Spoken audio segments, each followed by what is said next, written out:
இந்த உலகத்திலேயே மிக கொடுமையான தண்டனை, மிக கொடுமையான தண்டனை எதிராளிக்கு கூட வரக்கூடாது. எதுன்னு சொன்னால் அந்த டயாலிசிஸ் பண்ணுறது. ஒரு நாள் விட்டு ஒரு நாள் 2 இன்ஜெக்ஷன் கொடுத்து ஃபுல்லாக உடம்புல இருக்க பிளட் எல்லாம் இது பண்ணிட்டு, இப்போ சொல்லப்போனால் இந்த இடத்துல வந்து 2 ஹோல்ஸ் பண்ணி போட்டிருக்காங்க. 750 வாட்டி நானே குத்திருக்கேன். அது ஒரே இடத்துலயே 750 வாட்டி. ஆமாம். Presta Premium Women's Wear. Let your body love it. Presta.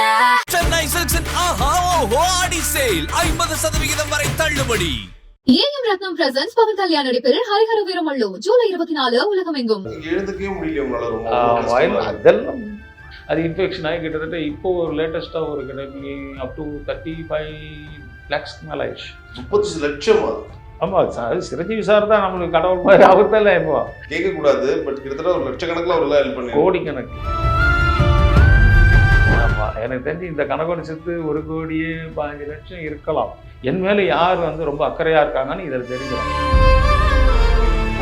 உங்கள் மனைவி மகன் யாருமே இல்லையே? நான் யாரையும் வரேன் இது வரைக்கும் நான் ஹாஸ்பிட்டல் அட்மிட் ஆனது கூட அவங்க இன்னி வரைக்கும் பார்த்ததில்லை. எனக்கு கல்யாணம் ஆகி 26 வருஷம் ஆகுது.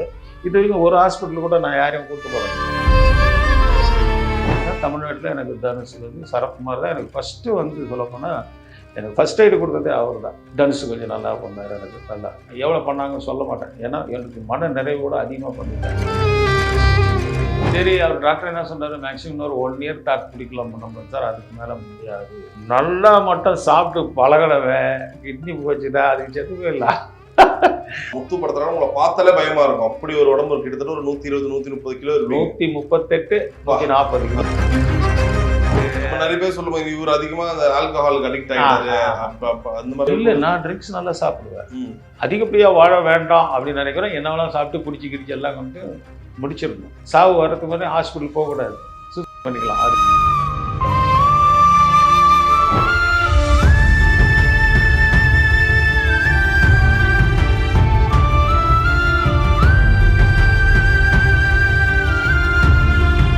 எப்பவுமே மிஸ்டர் பொன்னாம்பலம் அவர்கள் ஒரு இன்டர்வியூ எடுக்கும்போது கடைசி சில வருஷமாவே எப்படி ஆயிடுச்சுன்னா, ஐயோ சாரோட உடம்புக்கு எப்படி இருக்கு, உடல்நிலை ரொம்ப கஷ்டமா இருக்கு, கவலைக்கிடமாக உள்ளார் பொன்னாம்பலம், இப்படியான செய்திகளே தான் அதிகமாக கேட்டுட்டு இருந்தோம்.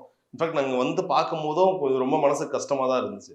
என்னென்னா சொல்லுவாங்களே சார், ஒரு பிரச்சனை போனால் இன்னொரு பிரச்சனை வந்துடுதுன்னு. அது எனக்கு தெரிஞ்சு உங்கள் வாழ்க்கையில் தொடர்ந்து ஆகிட்டே இருக்குல்ல சார் கடைசி ஒரு 5 வருஷத்தில்?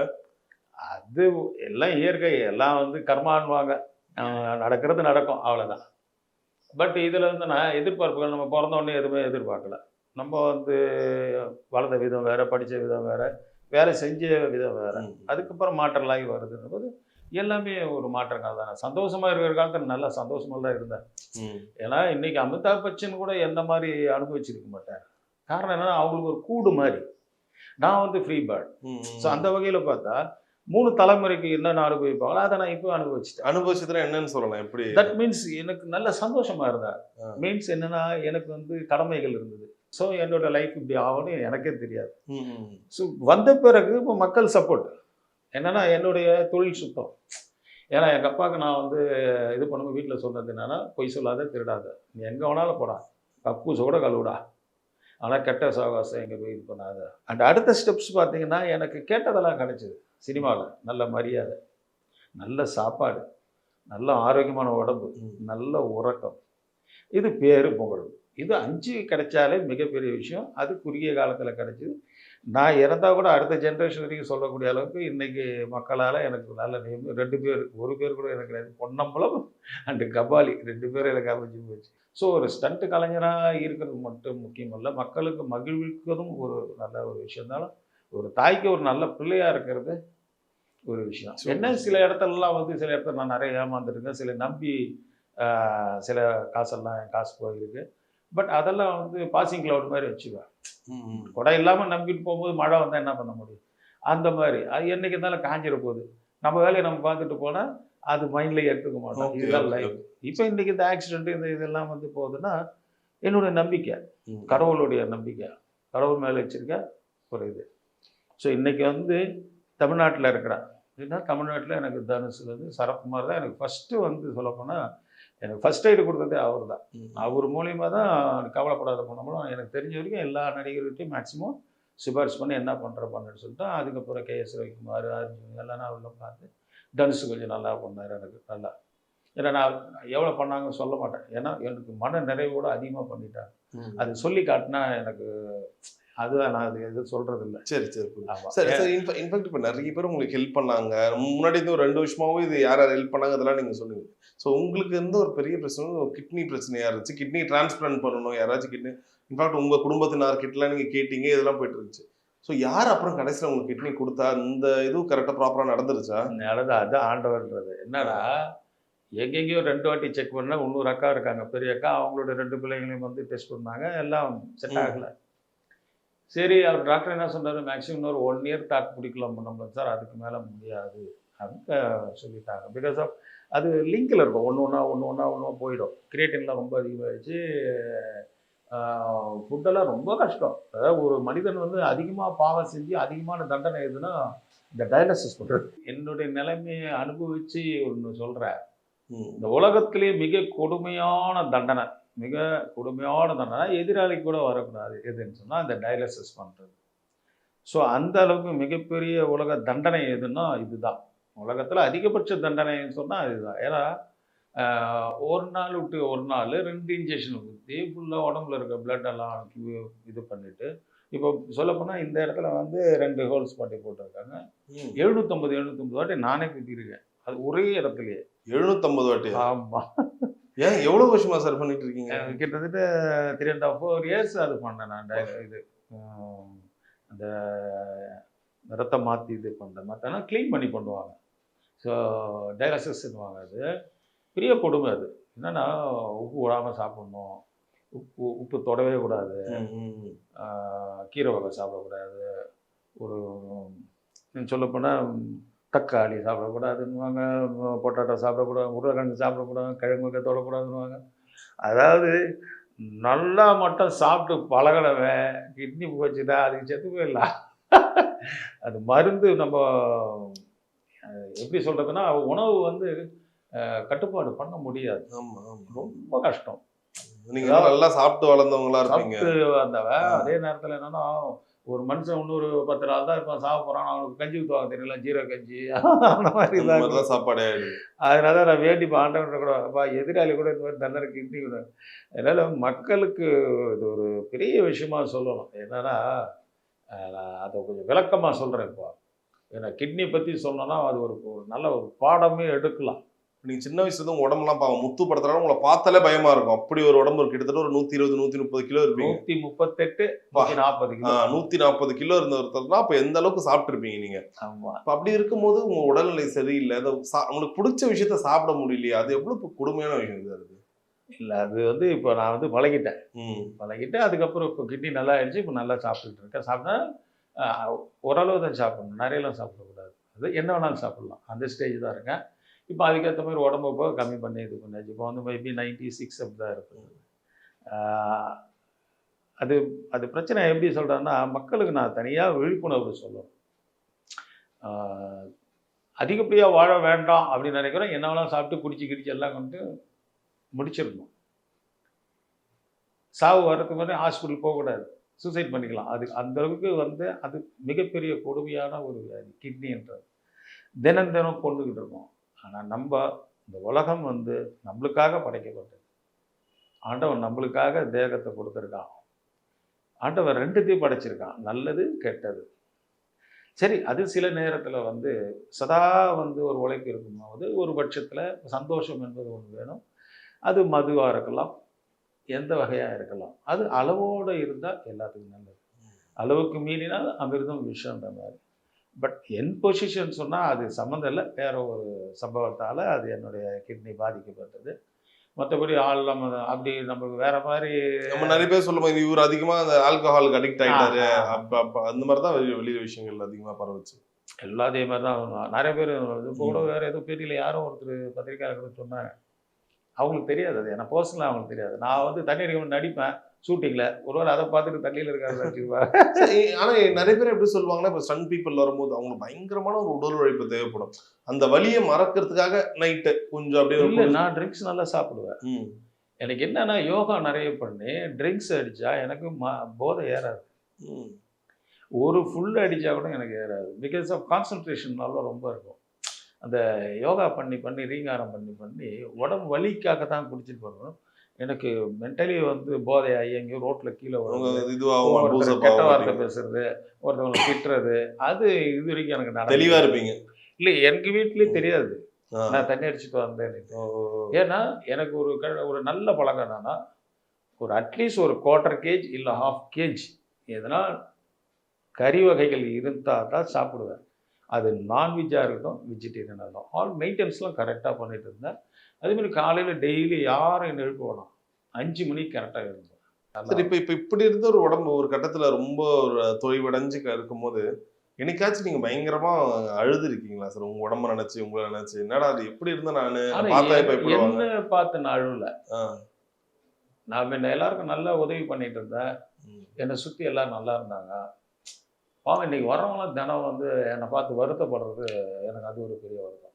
எப்பவுமே வாழ்க்கையில் வந்து நல்லது கெட்டது இப்படின்றது எல்லாத்துலேயும் பார்த்தீங்கன்னா நன்மை தீமைன்ற பற்றி எல்லாத்துலேயும் அது மாதிரி ஃபர்ஸ்ட் ஆஃப் வந்து நான் நல்லா வாழ்ந்துட்டேன். எனக்கு ஆண்டவன்ட்ட நான் வேணுனதெல்லாம் அக்கா தங்கச்சிலாம் கல்யாணம் பண்ணி கொடுக்கணும். எனக்கு நல்ல விதமான மனைவி அமையணும்.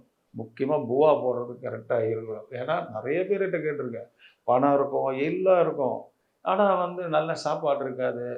எங்கள் வீட்டிலலாம் பார்த்தீங்கன்னா நைட்டு 2 மணியில் 3 மணி ஆனாலும் வந்து எனக்கு சூடு பண்ணி உட்காந்துருந்து போடுறோம்.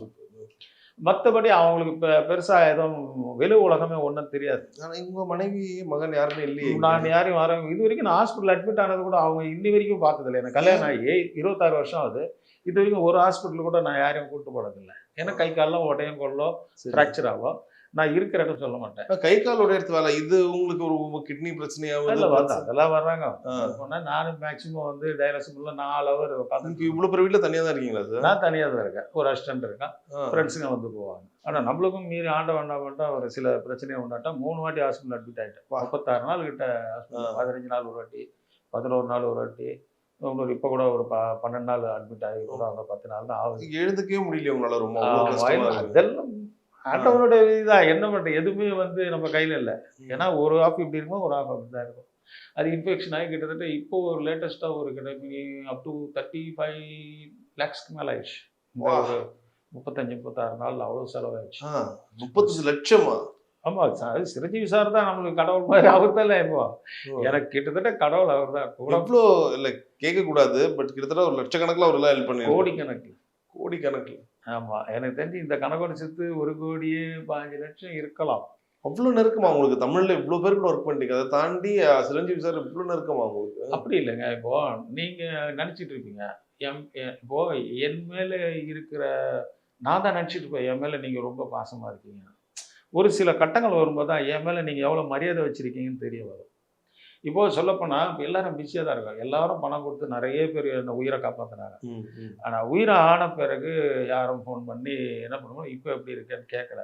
அப்படி கேட்க வேண்டிய அவசியம் இல்லை. முதல்ல எனக்கு உயிர் கொடுத்ததே பெரிய விஷயம். பட் நான் ஃபோன் பண்ணாலும் இப்போ மேனேஜர் ஃபோன் பண்ணி அப்புறம் அங்கே போவோம், 2 வாட்டி ஃபோன் பண்ணுவேன், விட்டுருவேன். ஏன்னா அவங்களாம் நம்மளுக்கு இது பண்ணதே பெரிய விஷயம். உயிர் கொடுத்தது போதாதா, சரி உயிரோடு இருக்கிறதுக்கும் அவங்க வந்து உதவிட்டு இருக்க முடியாது, பின்னாடியே சுத்த முடியாது. ஆனால் இருந்தாலும் வந்து எனக்கு இது கிடைச்சதே மிகப்பெரிய பாக்கியம். ஸோ எனக்கு தெலுங்கு இண்டஸ்ட்ரி, தமிழ் இண்டஸ்ட்ரி யார் உதவுறாங்கன்றது, அது என் மேலே யார் வந்து ரொம்ப அக்கறையாக இருக்காங்கன்னு இதில் தெரிஞ்சிடும். Okay okay. ஏன்னா இப்போ ஒரு வாட்டி அர்ஜுன் சார் கூட அவங்க வீட்டில் ஒரு டெத்து, அதை மீறி எனக்கு வந்து பணம் கொடுத்தாரு. அதேமாதிரி தனுஷ், அவர் வீட்டில் ஏகப்பட்ட பிரச்சனை, அதையும் மீறி எனக்கு வந்து தம்பி தனுஷ் நல்லா ஹெல்ப் பண்ணார். அதெல்லாம் மறக்க மாட்டேன் நான். அதேமாதிரி சிரஞ்சீவி சார் மெகா ஸ்டார்ன்னும் போது நம்ம பெரிய லெவலில், ஆனால் மெனக்கட்டு எனக்கோசரம் ஃபோன் பண்ணி ஹாஸ்பிட்டலில் போய் சேருங்க, நான் இருக்கேன், నేను ఉన్నాను కదా, నేను అన్నాక ఉన్నాను కదా, ఎందుకు బాధపడుతున్నావు, జల్దీ వెళ్ళు அப்படின்றாரு. ஸோ எல்லாரோடையும் அதிகமாக என் மேலே பாசம் வச்சுருந்தார் 3 பேர் 4 பேர் சொல்லலாம், ரொம்ப பாசம் உண்டு. ஸோ ஃபர்ஸ்ட் ஆஃப் ஆல் வந்து நம்ம சரத்குமார் சார், அவர் வந்து கேட்ட உடனே குடும்பம் ஐயோன்னு துடிச்சிட்டார். அதே மாதிரி அதுக்கு அடுத்தது நம்ம கேஎஸ் ரவிக்குமார், அப்புறம் தன்ஸ், அப்புறம் ஃபைனலில் தான் எல்லாம் முடிஞ்சது. ஆனால் அவர் காது எட்டலை எனக்கு சிரஞ்சீவி சார். அதுக்கப்புறம் சிரஞ்சீவி சாருக்கு யதார்த்தமாக நான் ஃபோன் அடிப்பேன். ஏன்னா இந்த டைலாக்ஸ் 2 பேரும் செட் ஆகல. கிட்னி போச்சு, சரி சாவர நிலைமை ஆயிடுச்சுன்ற மாதிரி கன்ஃபார்ம் ஆயிடுச்சு. அப்புறம் தான் என்ன பண்ண, கோயிலுக்கு போயிட்டு வேண்டும்போது என்னடா யாரா காப்பாற்ற போகிறா அப்படின்ட்டு பேரை சொல்லுவேன்னார். ஏன்னா என் பேர்லாம் சொல்ல வேணா, நீங்கள் சாமி பேரை வச்சு அர்ச்சனை பண்ணுங்கன்னு. நான் என்ன உயிரோடு இருக்க போகிறேன், உயிரோடு இருக்கவே அவன் தான், கடவுள் தான் உயிரோடு இருக்க போகிறான். இந்த மண்ணின் மீது மனிதனுக்கு ஆசை நம்ம நம்ம அந்த பாட்டு பாடுறான்ல, அதான் அது மாதிரி மண்ணு தான் கடைசியில் ஜெயிக்க போகுது. எல்லாம் நீட்டாக வந்து அர்ச்சனைலாம் பண்ணிட்டாரு. கிட்ட வந்து சிரஞ்சீவி பாபா அப்படின்னு தலையில், இல்லைடா ஹெல்மெட்டை வச்சுட்டு சிரஞ்சீவி பாபான்றாரு. ஜெய் ஸ்ரீராம். அப்புறம் தான் ஸ்ட்ரைக் ஆச்சு. ஆமாம், மிகப்பெரிய ஒரு மெகாஸ்டார் இருக்காரு. ஆனால் பட் நம்ம அவ்வளோ பழகலை மீன்ஸ் பேசுவது பண்ணுவோம், ஷூட்டிங்கில் இருப்போம். ஒரு வாட்டி ஷூட்டிங்கில் எனக்கும் கம்பெனிக்கு தகராறு வேறு ஆயிடுச்சு. ஓகே, ஆனால் மீறியும் ஒரு ஹெல்ப் பண்ணியிருக்காரு, பெரிய விஷயம் சார். நான் ஏன்னா ஒரு ஷூட்டிங்கு பாதி நாள் கேன்சல் பண்ணிட்டேன் நான். அவர் ஷூட்டிங்க என்ன ஏதோ காரணத்தோட தான் இது வந்திருக்கு. சரி அடிப்போன்னு சொல்லிட்டு என் பிரதர் மூலியமா வந்து அடித்தான். ஆனால் என்ன புல்லட் ட்ரெயின் வாங்கல, அதை விட ஃபாஸ்ட்டு, ஒரு நிமிஷம் என்ன ஓடலை. அப்போத்துலேருந்து அது எனக்கே தெரியாது பில்லெல்லாம் அவ்வளோ ஆகும்ன்ட்டு. அப்போல ஜெயலலிதா அம்மா இருக்கும்போது தான் வந்து பில்லு பார்த்த பாருங்க, ஓ இவ்வளோலாம் செலவாக மாதிரி எனக்கு அப்போ தான் தெரியும். Okay sir. சார் இன்ஃபேக்ட் இப்போ வெளியில் இருக்கவங்களுக்கு ஒரு சின்ன வருத்தம் உங்கள் மேலே என்னென்னா, ஒரு டைமில் வந்து நீங்கள் ரொம்ப ஒரு எனக்கு தெரிஞ்சு 2 வருஷம் 3 வருஷத்துக்கு முன்னாடி ரொம்ப பணம் தேவை கஷ்டப்பட்டீங்க. அப்போ வந்து நிறைய பொதுமக்கள்லாம் உங்களுக்கு காசு அமைச்சிருந்தாங்க, உங்களுக்கு கூகுள் பே நம்பர் அதெல்லாம் அமைச்சிருந்தாங்க. நீங்கள் என்ன பண்ணீங்க, அந்த காசு மொத்தமாக வந்து ஸ்டண்ட் யூனியனுக்கு கொடுக்குறேன்னு நீங்கள் ஸ்டண்ட் யூனியன் கொடுத்தீங்க.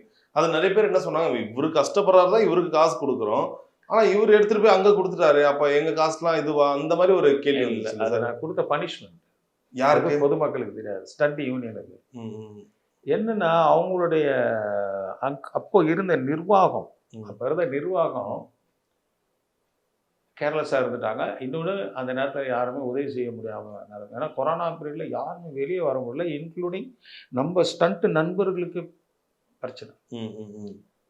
நல்லா கேட்டுங்க. ஆமாம், எனக்கு கிட்னி ஃபெயிலியர் ஆனது சில பேருக்கு தெரியாது. நான் வந்து எல்லாருக்கும் கொடுத்து பழகணுவேன். ஏன்னா ஸ்டண்ட் யூனியன்லேருந்து நான் நல்லா வளர்ந்து என்னுடைய இது பொசிஷனில் இருக்கும்போது யாருனா கடன் கேட்டாலோ இல்லை குறிப்பறிஞ்சு மூஞ்ச பார்த்தாலே நான் கொடுத்துருவேன். என் கிட்னி வந்து ஃபெயிலியர் ஆனது சில பேருக்கு தெரியல, ஏன்னா ஊடகங்களில் பார்க்கல. அந்த பழைய நண்பர்கள்லாம் ஃபோன் பண்ணி அழுதாங்க என்கிட்ட. இது மாதிரி கஷ்டம் பண்ண போலாம், எப்படியாச்சும் ஒரு 2000 அனுப்பேன் 3000 அனுப்பும்போது என் கையில் பொதுமக்கள் கொடுத்தாங்க. நான் என்ன ரிப்பீட் பண்ணேன், பொதுமக்கள் உங்களுடைய காசு எங்கேயும் வீணாலாம் போகல, மனித சமுதாயத்துக்கு தான் போயிருக்கு. நீங்களாச்சும் இந்த பொன்னம்பலத்துக்கு மட்டும் நினச்சி கொடுத்தீங்க, இது பல பேருக்கு யூஸ் ஆகட்டும்ன்றது ஒன்று. இன்னொன்று, என்னுடைய அந்த நிர்வாகம் அந்த நேரத்தில் என்னை பொறுப்பேற்றுக்க முடியல, வந்து என்னை பார்க்க முடியல. பட் அதே நேரத்தில் கொரோனா டைம், அவங்களுக்கு நான் குறை சொல்ல முடியாது. பட் எனக்கு வந்து காசு உழையவாக கொடுத்துருக்கலாம், இல்லை எதுவும் பண்ணியிருக்கலாம் யூனியனில். பட் சைலண்ட் ஆகிட்டாங்க.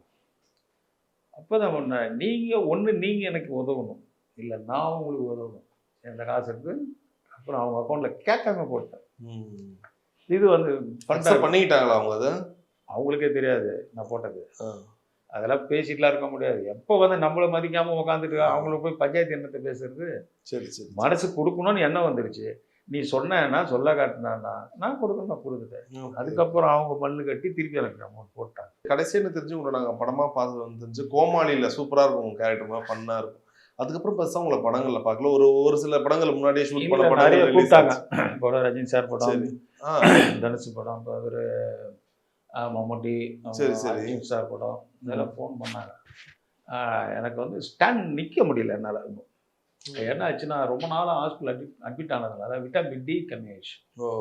வெயிலில் சுற்றணும், ஆக்சுவலி வெயிலில் இருக்கணும், அது முடியாமல் போய் எழுந்து நிற்க முடியாமல் பேரலிஸ் வந்துடுச்சு. அது யாருக்கும் தெரியாது இன்ன வரைக்கும். இந்த கை விழுந்துருச்சு, இந்த கை விழுந்து டெட்டு இப்படி ஆடும். எனக்கு இப்போ தான் கொஞ்சம் நல்லா இருக்குது, இம்ப்ரூவ்மெண்ட்டு பண்ணி எக்ஸசைஸ் பண்ணி எல்லாம் பண்ணுவேன். அதே மாதிரி ரைட் லெக்கு சுத்தமாக ஆக்டிவேட் இல்லை. அது யாருக்கும் சொல்ல, நான் எங்கள் வீட்டுக்கு தெரியாது. சரி அப்படிதான், என்னதான் நான் வந்து வாழ்ந்துட்டான்னா தான் எனக்கு நல்லது கிடைச்சிட்டா, என்ன தான் சந்தோஷம் கிடைச்சிட்டாலும் நான் இன்னும் 1000 வருஷமாக அவளுக்கு வாழ போகிறேன். கொடுத்தவனும் இறக்க போகிறான், வாங்கினவனும் இறக்க போகிறான். இதுதான் உலகம். நன்மை தீமை, நன்மை தீமை. ஆனால் அது வரைக்கும் இருக்கும் வரையில் வந்து யாருக்கும் வந்து உபத்திரமாக இல்லாமல் நல்லா இருந்தால் நல்லா இருக்கும். நிறைய நடிகர்கள் வந்து உங்ககிட்ட மேபி சில பேரால நேர்ல வந்து பார்க்க முடியும், இல்ல உங்களுக்கு அது மனசுக்குள்ள அந்த வருத்தம் இருக்கும், சரி இவரெல்லாம் நம்ம ரொம்ப நம்பணுமே, இவரெல்லாம் நேர்ல வரலையேன்ற மாதிரி. யாரோட வருகை உங்களை நேர்ல வந்து பார்த்தது ரொம்ப உங்களை மெய் சிலுக்க வச்சது? யாரை நீங்க வந்து ஒரு முறையாச்சும் இவரை பார்த்துடணும்னு நினைக்கிறீங்க? இல்லை, இது வரைக்கும் அதுக்கப்புறம் எந்த நடிகர் என்னை பார்க்க வரல. இது நான் ரெக்கவரி ஆன பிறகு சரி. நான் அது வருத்தப்படலை. என்னன்னு சொன்னால், உங்களுக்கு இது வரைக்கும் ஹெல்ப் பண்ணது போதும், இதுக்கப்புறம் வந்து கேட்கணுன்ற அவசியம் இல்லை. அப்படி வந்தால் நல்லா இருந்திருக்கும். ஏன்னா எனக்கு வந்து அது ஒரு ட்ராபேக்கானா என்ன, எதுக்காக வரலன்னு எனக்கும் தெரியல. பட் இனி வரலாம். அதனால யாரையும் குறை சொல்ல விரும்பல. ஏன்னா அவங்க ஃபேமிலி, எனக்கு எப்படி பிரச்சனைகள் நிறைய இருக்கும், அவங்களுக்கும் இருக்கலாம். என்னை விட தேவையான விஷயங்கள் நிறைய இருக்கலாம், அதுக்காக அவங்க ஸ்பெண்ட் பண்ணிட்டு இருக்கலாம். அதனால் நான் அதெல்லாம் ஒருமே சொன்னேன். கொடுத்த வரைக்கும் நன்றி ஐயா, ஜெய் ஸ்ரீராம், அவ்வளோதான். ஏன் வரலன்றது நான் வந்து வருத்தப்பட வேண்டிய அவசியம் வந்து என்னோட பர்சனலாக இருக்கலாம், தவிர வந்திருக்கலாம், போனா இருக்கலாம். இப்போ நம்ம பிள்ளைங்க நம்ம மூஞ்சை பார்த்தா நல்லா இருக்கும், சில பேர் ஆசைப்படுறாங்களா, அந்த மாதிரி தான். பட் இனி வர்றதுக்கு வாய்ப்பு இருக்குது. திருப்பி பழையபடி ஷூட்டிங் போனேன்னா திரும்பி இப்போ மக்களுடைய உங்களுக்கு நம்பிக்கை இருக்கா திரும்ப ஷூட்டிங் போகணுன்ற அந்த ஒரு நம்பிக்கை, ஆர்வம் கண்டிப்பாக இருக்கு. ஏன்னா இப்போ நான் வந்து ரொம்ப வருஷம் எனக்கு ஒன்று ஆயில் கொடுத்தது, எனக்கு என் ஆயில் எவ்வளோன்னு எனக்கு தெரியாது. ஆனால் நம்பிக்கைன்றது நாளை என்பது நம்பிக்கை எல்லாருக்கும் இருக்குதான் செய்யும். அதெல்லாம் நம்பி போய்கிட்டு இருக்கேன், அவ்வளோதான். ஓகே. இன்ஃபேக்ட் இன்னொரு விஷயம் கேட்க மறந்துட்டு நினைக்கிறேன், நீங்க நல்ல ஒரு படம் பண்ணிட்டு இருந்தீங்க, நீங்களே ப்ரொடியூஸ் பண்ணி ஒரு படம் பண்ணிட்டு இருந்தீங்க. ஸோ அதுல நிறைய காசு மாட்டிக்கிச்சு, அதனாலதான் அது முடிஞ்சுதா இல்லையா, அது என்ன ஆச்சு அந்த படம்?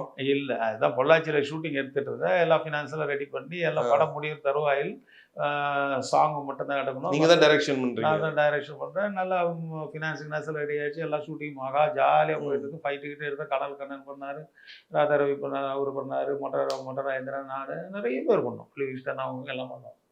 அதுதான் நேரம். ஷூட்டிங் பண்ணிட்டு இருக்கும்போது நெஞ்சு வலிச்சுது. கடைசி நெஞ்சு வலிக்கும் போது ஹார்ட் அட்டாக் நினச்சி நெஞ்சை பழக்க பார்க்குறாங்க.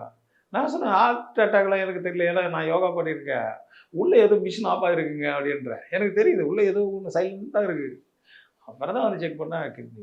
ஓகே. சரி, அது படமான மொழியில் அப்படியே தான் இருக்குல்ல சார்?